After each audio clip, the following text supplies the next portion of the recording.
हमारा देश एक है, संविधान एक है, लेकिन नियम अलग अलग है। कल जुम्मे की नमाज थी, किसी भी प्रकार की पाबंदियां मुस्लिम समुदाय के ऊपर उत्तर प्रदेश को छोड़ दें तो नहीं लगाई गई थी। मुस्लिम समाज के लोगों ने उत्तर प्रदेश को हटा दें तो पूरे देश के अंदर रोडों पे नमाज अदा की, रोड पे अतिक्रमण किया, नमाज अदा करने के बाद डिस्बर्स हुए, लेकिन हिंदू बाहुल्य क्षेत्रों में से गुजरने के बावजूद न उनके ऊपर किसी मंदिर से पत्थर फेंके गए, नहीं किसी हिंदुओं के घर से या बाजार से उनके ऊपर पेट्रोल बम फेंका गया, नहीं किसी प्रकार की आगजनी हुई, ना ही किसी प्रकार का दंगा फसाद हुआ, क्योंकि हिंदू शांति प्रिय व बवाल नहीं चाहता। लेकिन जैसा मैंने बताया, संविधान एक है, नियम अलग अलग है। अब हमारा हिंदू नववर्ष आ रहा है, पत्र आ रहे, भगवा रैली निकलेगी, तमाम तरह की पूजा पाठ होगी, प्रशासन की पाबंदियां जरूर साथ होगी।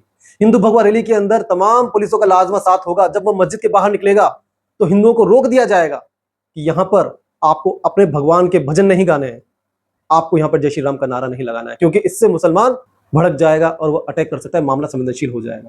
इसमें गलती मुसलमानों को नहीं बताई जाएगी, गलती बताई जाएगी हिंदुओं की कि वो मस्जिद के बाहर से अपनी रैली को क्यों निकाल के लेके गया। लेकिन ये सवाल कोई नहीं करेगा कि वो रोड पे से गुजर रहा था, उस रोड पे मस्जिद बनी हुई थी, या उस रोड पर मुसलमानों का मकान था या बाजार था। देश के अंदर धर्मनिरपेक्षता की आजादी सिर्फ मुसलमान को है।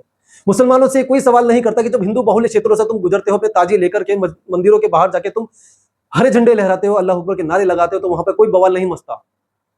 लेकिन जब मस्जिद के बाहर से हिंदू निकलता है तो वहां से प्री प्लान तरीके से रखे हुए बम, पेट्रोल बम, ईंट पत्थर की बरसात कैसे कर दी जाती है, लाठी डंडे कैसे मस्जिद से बाहर आ जाते हैं। क्या उन्हें पहले से पता था कि हिंदू यहां से निकले और हमें बवाल काटना है? लेकिन तब भी सवाल किसके ऊपर उठाया जाएगा? हिंदुओं के ऊपर।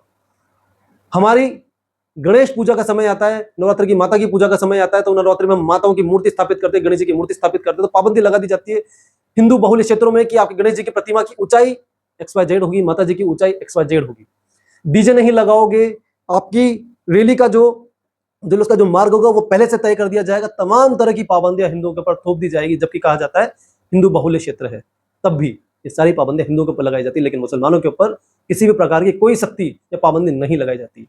तब भी फसाद होता है, तो भी हिंदू को ही कटघरे में खड़ा कर दिया जाता है। यह तो हिंदू मुसलमान की बात थी। अभी कुछ समय पहले मध्य प्रदेश के अंदर जब भारत ने चैंपियन ट्रॉफी जीती थी, कुछ उत्साहित लोग भारत माता जय के नारे लगाते हुए किसी मस्जिद के बाहर से निकले, तो भी वहां पर आगजनी हो गई, पत्थरबाजी हो गई, जाने कितने वाहनों को फूंक दिया गया। तब कौन सा हिंदू मुसलमान का एंगल था? तब तो भारत की जीत का जश्न मनाया जा रहा था, लेकिन मुसलमानों ने उस पर भी औकात मचाया। तब भी दोषी बताएगा हिंदुओं को। हम किस देश में रह रहे हैं? किस तरह का संविधान है? हर बार पाबंदियां हिंदुओं के ऊपर क्यों लगाई जाती है? क्यों नहीं ये कहा जाता कि हिंदू अपने देश में त्योहार नहीं मनाएगा, जो बाहुल्य है, अपनी संवेदनाएं, अपने धर्म की आजादी को नहीं एंजॉय कर पाएगा, तो वो कहां जाके करेगा? 1947 में देश आजाद हुआ था ना, तो किस नाम पर दो देश बने थे? धर्म के नाम पर, पाकिस्तान और हिंदुस्तान।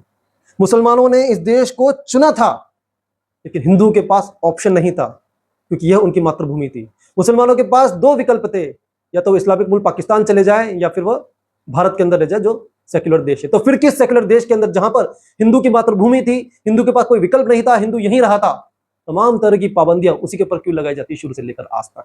सवाल तो पूछा जाएगा, क्योंकि हिंदू आज भी उतना ही दुखी है जितना 1948 में था। नमस्कार।